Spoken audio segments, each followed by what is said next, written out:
Hi, and welcome to Stamp with Ginny. Today I'm going to share with you this quick and easy card for fall that I created using the Nuts About Squirrel stamp set from the annual catalog. This card is quick and easy to do with our Stamparatus and layering circles. So let me set this aside and I'll show you how I got started. I've got my Stamparatus set up. I've actually done my test stamp here so that I know everything is lined up.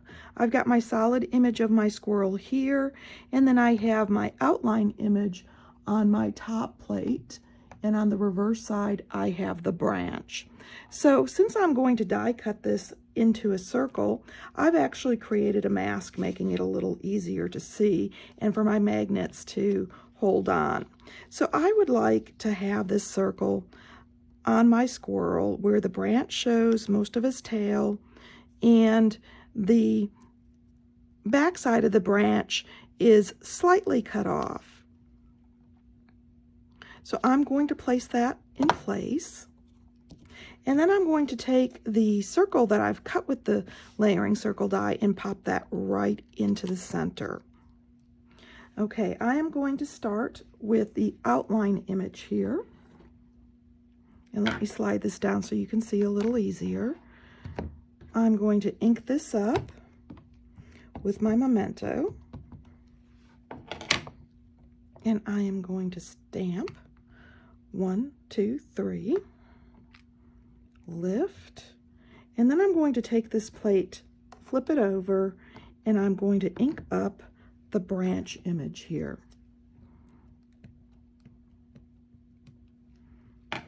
Set it down,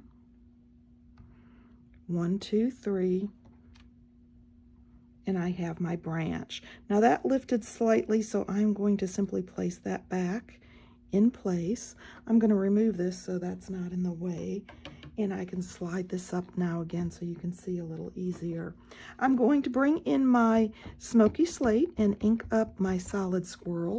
And of course, if you don't like using your foam pads, the little Stampin' Spots are great for using with your Stamparatus because you don't get ink on your plates. And stamp. And I've got this wonderful little squirrel image, so I can pop it out and set this to the side. Once I have my squirrel image done, I can bring in my front of my card, and I am going to be setting this designer series paper, just laying it on here just for space. I want to be able to stamp my sentiment and use this as a mask. So it's going to go up here in the right hand corner. I'm going to bring in my ink and ink up that sentiment in the tuxedo and then stamp 1, 2, 3. Great thing about these photopolymers is you can see exactly where you're going. All right, I've got the front panel done and I'm ready to bring in the inside panel and add some leaves. So I'm simply going to add a random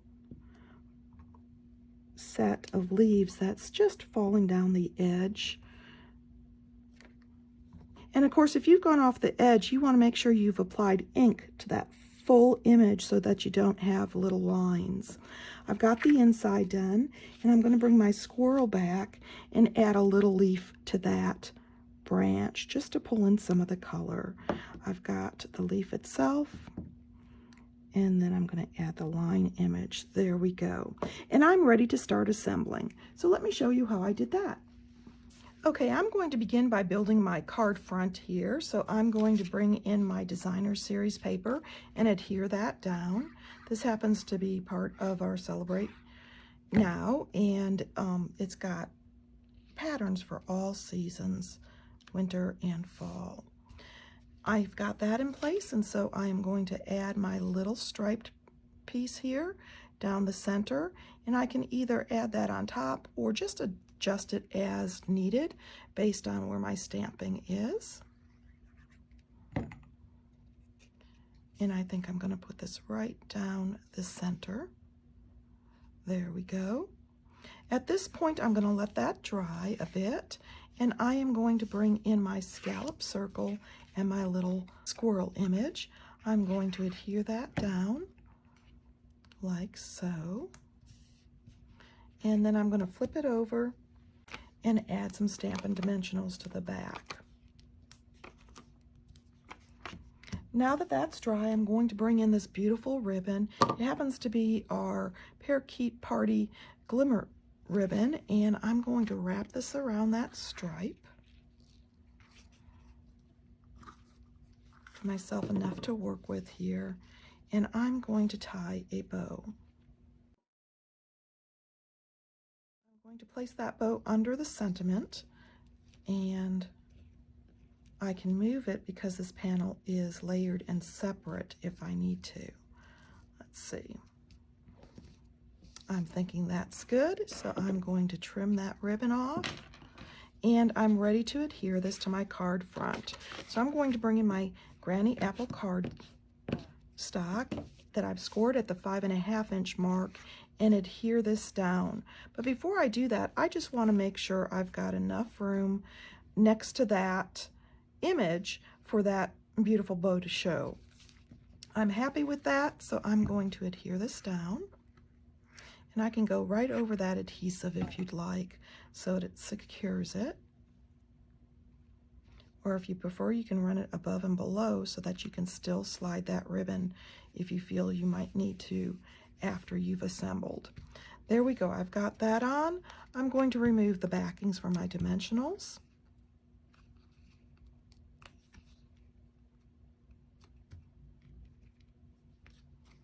And I'm going to slide this little fellow right below that ribbon on the left-hand side and adhere.